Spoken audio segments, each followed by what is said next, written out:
பாத்திரம் கொடுங்க சார், வயசாயிடுச்சு, இன்னமும் அவர் இருந்து என்ன பண்ண போறாரு அப்படிங்கிறான். பெரியவன் சொல்கிறான், எங்கள் அம்மா இறந்து போனதுலேருந்து அவர் அப்படி தான் சார் இருக்காரு, மெட்ராஸுக்கெல்லாம் கொண்டு போகிற ஐடியா இல்லை சார், நீங்களே கொடுங்க சார், இருக்கிற வரைக்கும் இருக்கட்டுங்கிறான். இதை கேட்டுக்கொண்டிருந்த முதியவர் வேகமாக வெளியிலேருந்து ஒரு 500 ரூபா நோட்டை எடுத்து டேபிளில் வச்சுட்டு டாக்டர் கையை பிடிச்சிட்டு, இவ்வளோ நாள் என்னை உயிரோட காப்பாற்றிட்டீங்க, இன்றைக்கு என் கண்ணை திறந்துட்டீங்க அப்படிங்கிறார். அவன் டாக்டர் நினச்சிக்கிறாரு மயக்கமாக இருந்தவனை வந்து முழிக்க வச்சுட்டோன்னு சொல்கிறாருன்ட்டு. ஆனால் அவர் சொன்னது வேற. ராத்திரியே போனார், ஒரு லெட்டர் எழுதினார். என்னுடைய மனைவி வந்து என் பிள்ளைங்களுக்கு எல்லாத்தையும் எழுதி வைக்காதன்னு சொன்னால், பிள்ளைங்க மேலே உள்ள பாசத்தில் எல்லாத்தையும் எழுதி வச்சேன், நான் செஞ்சது எவ்வளோ பெரிய தப்புன்னு இப்போ தான் தெரியுது, என்னுடைய இறப்புக்கு நான் தான் காரணம், என்னுடைய மனைவியை தேடி செல்லுகிறேன் என்று எழுதி வச்சுட்டு தூக்கு போட்டுவிட்டு செத்து போயிட்டார்.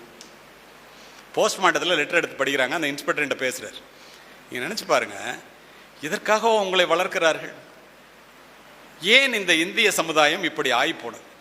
இதற்கு என்ன காரணம்? இது உங்களுக்கு ஒருத்தருக்கு 2 பேருக்கு நல்லா இருக்குங்கிறதுனால இந்தியா அப்படி தான் இருக்குன்னு நினச்சிக்காதீங்க.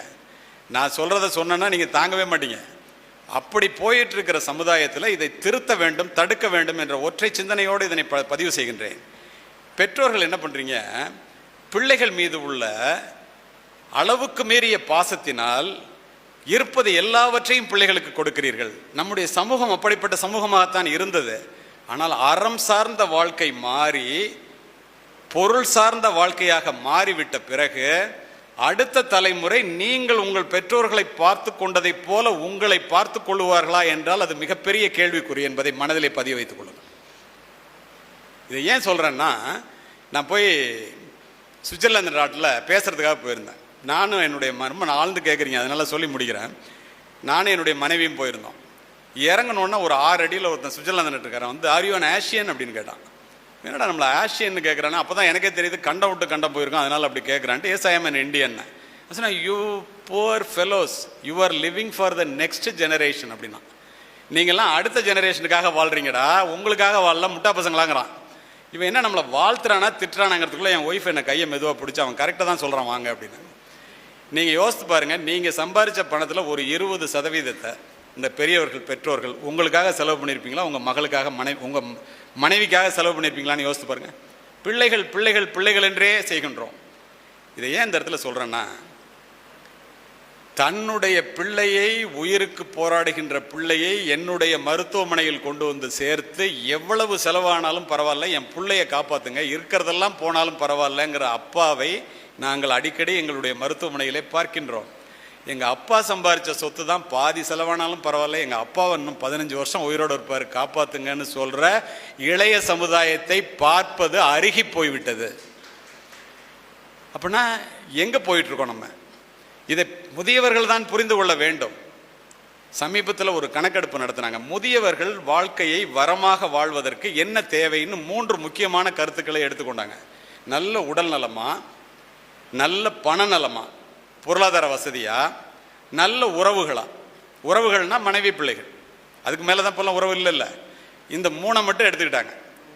ஆஸ்பத்திரியில் இருக்கிறவனை போய் கேட்டால், என்ன பணம் இருக்குது, உறவுகள்லாம் இருக்காங்க, உடம்பு போயிடுச்சையா, தாங்க முடியலையே வலியை, எவ்வளோ பணம் இருந்தாலும் வலியை இன்னொருத்தன் வாங்கிக்க முடியுமா, முடியலைங்கிறான்.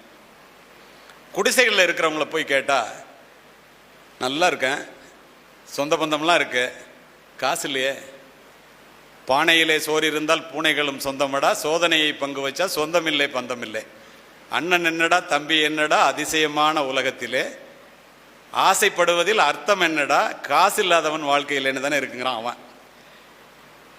முதியோர் இல்லத்தில் போய் கேட்டால், உடம்பு நல்லா இருக்கு, பணம் அனுப்புகிறான் பையன், உறவுகளே இல்லையே.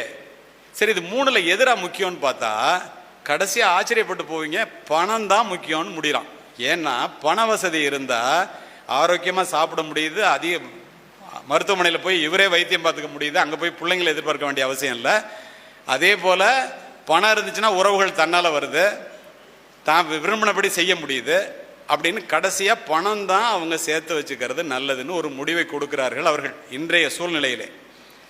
அப்போது முதியவர்களாக இருக்கிறவங்களுக்கு நான் சொல்ல விரும்புகிறது, வாழ்ந்த காலங்களை விட வாழப்போகின்ற காலங்கள் குறைவு என்பதை முதலில் நீங்கள் நம்ப கற்றுக்கொள்ள வேண்டும். இதற்கு மேலும் நீங்கள் சேர்த்து வைத்திருக்கின்ற பணத்தை பிள்ளைகளுக்காக செலவு செய்து 60 வயதை கடந்தவர்கள் படிக்க வச்சு பிள்ளைய கல்யாணம் பண்ணி கொடுத்து எல்லாம் பண்ணிட்டு, இன்னும் பேர பிள்ளை என்ன பண்ணும், அப்படின்னு கவலையெல்லாம் உங்களுக்கு வேண்டியதில்லை. கவலைப்படாதீங்க. உக்ரைனில் குண்டு விழுவுமா, ஓசனில் ஓட்ட விழுவுமா, புள்ள நல்லா இருப்பானா, பேர புள்ள என்ன பண்ண, தயவுசெய்து செய்யாதீங்க. நான் சொல்கிறது உங்களுக்கு ஆச்சரியமாக இருக்கும். அதற்குரிய சூழல் இப்போது இல்லை. உங்கள் புள்ள உங்களை விட புத்திசாலியாக இருப்பான், உங்கள் பேர புள்ள அவனை விட புத்திசாலியாக இருப்பான். உங்கள் பிள்ளைய வளர்க்குறதா உங்களுடைய வேலையுடைய, உங்கள் பேர பிள்ளைய வளர்க்குறது உங்கள் பிள்ளையோட வேலை.